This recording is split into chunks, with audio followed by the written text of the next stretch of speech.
अपनी कोई भी बात कहने से पहले मैं लाइट ऑफ एशिया पूरी दुनिया में तर्क और वैज्ञानिकता की बात करने वाले, भाई कोई बात यूं ही कह दे लोग मान ले तो बात अच्छी नहीं होती है, लेकिन जब कोई चीज तर्क और वैज्ञानिकता के साथ कही जाए और प्रामाणिकता के साथ कही जाए तभी उस बात को मानना चाहिए। तो इस बात को कहने वाले केवल और केवल एक पुरुष हुए इस देश में। भाई बहुत लोग हुए, भगवान हुए, क्या हुए, कहां गए, मैं उस पर उन चीजों पर नहीं जाता हूं, लेकिन एक व्यक्ति जो हुआ उसने यथार्थ की बात की, तथागत गौतम बुद्ध ने। उन्होंने कहा कि किसी भी बात को यूं ही मत मानो। किसी रामायण में, महाभारत में, वेद में, पुराण में कहीं कोई चीज लिखी है, आप उसको मानो या न मानो, ये आपकी इच्छा है, लेकिन उसको मानने से पहले अपने तर्क की कसौटी पर परखो कि क्या यह बात सही है जो इसमें लिखी गई है। इस बात को परखो कि क्या यहाँ जो बैठे हुए लोग अपनी बात कह रहे हैं ये सही कह रहे हैं कि झूठ कह रहे हैं। क्या हमारी जो नेता हैं, हमारे समाज के जो नेता हैं या नेत्री हैं, जो बातें कह देती हैं हम मान लेते हैं इसलिए कि वो हमारे जाति वाले हैं, हम उसको कभी अपने तर्क की कसौटी पर परखते ही नहीं है।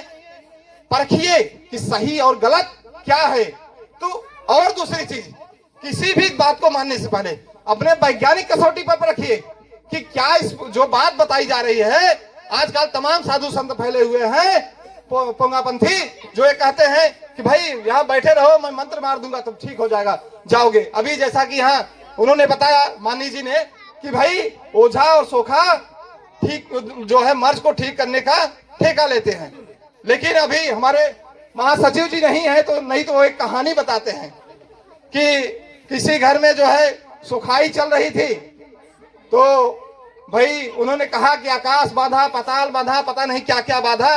तो पत्नी अंदर से सुन रही थी, उसने कहा नहीं रही, और जो है टाटी फाड़ के कुकुर पीछे से ले चला गया। एक टाटी ना बन पाए, आकाश और पाताल बना था, तो तू आकाश और पाताल बना था।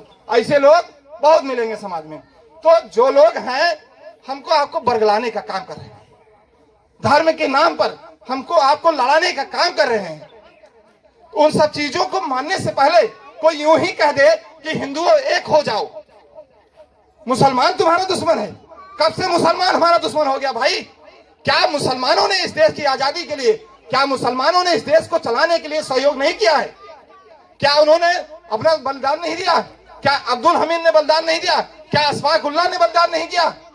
क्या बहादुर शाह जफर ने अपना बलिदान नहीं दिया? तो सभी ने इस देश को चलाने के लिए, इस देश को बनाने में सबने अपना सर्वस्व निछावर किया है। हम आप किसी को यूं ही बात मान लेते हैं। कोई कह देता है कि धर्म खतरे में है तो चलो बचा लो। अरे हमारी आबादी 80% है, 85% है भाई, उनकी आबादी 20% है। यानी कि अगर हम 8 हैं तो 2 हैं, तो 2 लोग हमारा अधिकार किससे खा ले जाएंगे? कहां खाया उन्होंने हमारा अधिकार?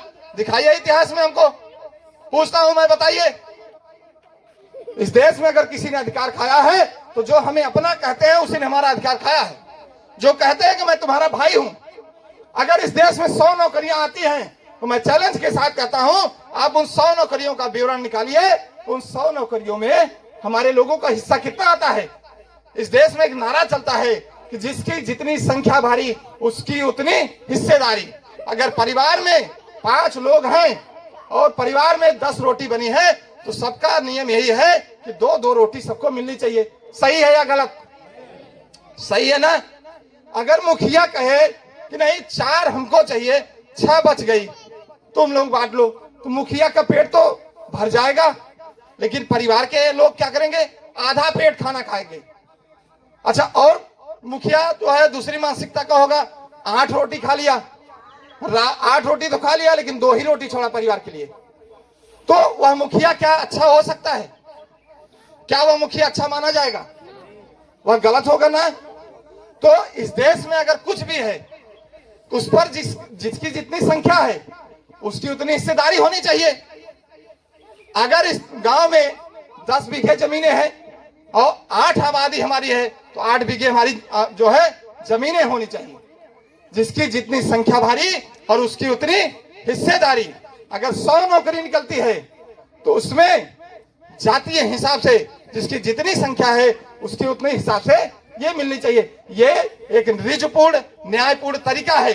अगर जो न्यायप्रिय व्यक्ति होगा वह किसी भी जाति का हो, मैं नहीं कहता हूं कि मेरी जात का हो, आपकी जात का हो, आपकी जात का हो, लेकिन जो समता समानता में विश्वास रखता होगा, जो ये चाहता होगा कि दुनिया समान रहे सबके लिए, इस दुनिया में इस संसार में सभी पैदा हुए हैं, एक समान पैदा हुए हैं, पैदा होने का तरीका सबका एक समान है, तो सबको अधिकार भी एक समान मिलना चाहिए। अगर हम मेहनत कर रहे हैं, हमारे बच्चे मेहनत कर रहे हैं, हमें वह अधिकार मिलना चाहिए। इस तरीके की बात तथागत गौतम बुद्ध ने कही। अब दूसरे संत हमारे समाज में हुए संत कबीर, जिन्होंने एक बात कही कि पाथर पूजे हरि मिले तो मैं पूजू पहाड़, और थाते तो चाकी भली पीस खाए संसार। हम अपने घर में जो चक्की होती है, पत्थर वाली पहले होती थी न माई, अब तो मान ला मसीरा है, घरे घरे घर घंटी आई है हो। पहले कहा रहा है कि पाथर के चकिया रहे। हमार माई बहन पहले वाली दादी माई अम्मा वो मन गेहूं डाले और 2 घंटा मेहनत करें, तब जाके 4 किलो 5 किलो पिसान निकले तो का रोटी बनाओ करत रहू न महतारी, तो सब बैठी हो। तो हम क्या करते हैं, घर की जो चकिया है जिसका पिसा अनाज हम खाते हैं उसकी पूजा हम नहीं करते हैं, लेकिन पत्थरों की पूजा हम करने चले जाते हैं। मैं किसी चीज की बुराई नहीं करता हूं, बेशक आप करिए, लेकिन जहां से हमारे आपका अधिकार शुरू होता है, जहां से हमारा आपका पेट भरता है, जहां से हमारे शरीर की आवश्यकता पूर्ति होती है, उस चीज को भी हम पूरा सम्मान दे, पूरा मान सम्मान दे। हम भीम आर्मी वाले हैं। मैं अपने संगठन के विषय में बता दूं,